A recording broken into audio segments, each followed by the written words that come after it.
आपको जानकारी है कि सरकार ने 2021 में मई के महीने में नई एक्साइज पॉलिसी पास की थी। कैबिनेट ने इसको पास किया था। मई 2021 में पास नई एक्साइज पॉलिसी में हमने लिखा था कि पहली पॉलिसी जो पुरानी पॉलिसी थी उसमें 849 दुकानें होनी थी, तो इसमें भी लिखा गया था कि पूरी दिल्ली में दुकानों की संख्या बढ़ाई नहीं जाएगी बल्कि 849 ही रहेगी, पहली पॉलिसी के बराबर ही रहेगी। पहली पॉलिसी में 849 दुकानें बहुत अनइवन तरीके से बटी हुई थीं। किसी किसी वार्ड में 20-20, 25-25 दुकानें थीं तो कहीं बिल्कुल नहीं थीं। कई ऐसे मॉल्स थे जहां पर 10-10, 15-15, एक जगह तो शायद 20 दुकानें थीं एक मॉल में। कई जगह मार्केट्स में बिल्कुल दुकानें नहीं थीं। इसलिए नई एक्साइज पॉलिसी में एक प्रिंसिपल रखा गया और बहुत हाईलाइट करके रखा गया कि इक्विटेबल डिस्ट्रीब्यूशन ऑफ शॉप्स रहेगा। दुकानें नहीं बढ़ेंगी लेकिन इक्विटेबल डिस्ट्रीब्यूशन रहेगा, लगभग बराबरी से बांटा जाएगा पूरी दिल्ली में, ताकि कहीं हुज ट्रेजेडी ना हो, ताकि कहीं कोई गड़बड़ी ना हो। तो ये एक पॉलिसी का इंपॉर्टेंट प्रोविज़न था। मई 2021 में ये पॉलिसी पास करके कैबिनेट से पास करके एलजी साहब के पास मंजूरी के लिए भेजी गई। इस पॉलिसी को मंजूरी देने से पहले एलजी साहब ने पूरी पॉलिसी को बहुत ध्यान से पढ़ा और उसमें कई महत्वपूर्ण और बड़े बड़े सजेशन दिए कि इसमें ये परिवर्तन कर दो, ये परिवर्तन कर दो, इस तरह का बदलाव करो।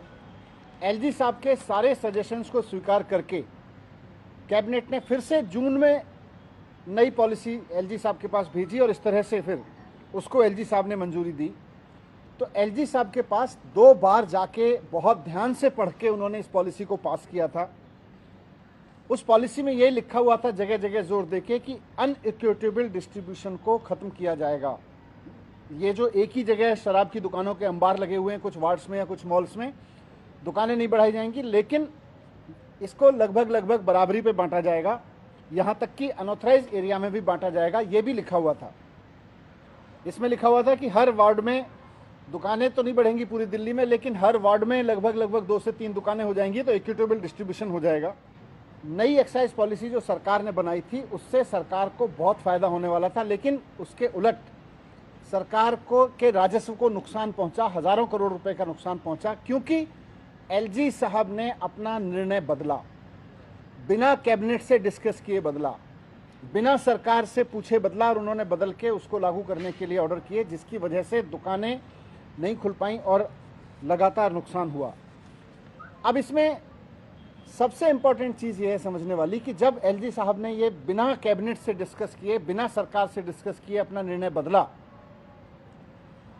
और पहले से मंजूर, अपने से ही मंजूर पॉलिसी को अपने ही लेवल पे बदलने की कोशिश की, और जब दुकानें नहीं खुल पाईं तो कुछ लोगों की तो दुकानें नहीं खुल पाईं लेकिन कुछ की खुल गईं, और जिन लोगों की खुली, क्योंकि दिल्ली में तो पहले ऐसे शराब बिक रही थी, जिन लोगों की दुकानें खुली उनको करोड़ों रुपए का फ़ायदा हुआ, हज़ारों करोड़ रुपए का फ़ायदा हुआ।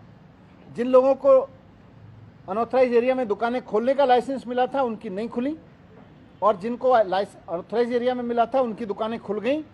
इससे जानबूझ के उनको फ़ायदा पहुंचाया गया ताकि कुछ वेंडर्स को फ़ायदा पहुंचे और कुछ को नुकसान पहुंचे।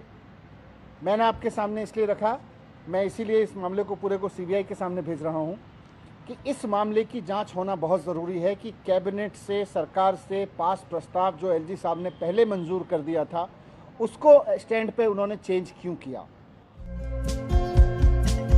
हमारे चैनल को लाइक, शेयर और सब्सक्राइब जरूर करें और नई अपडेट्स के लिए बेल आइकन दबाना ना भूलें।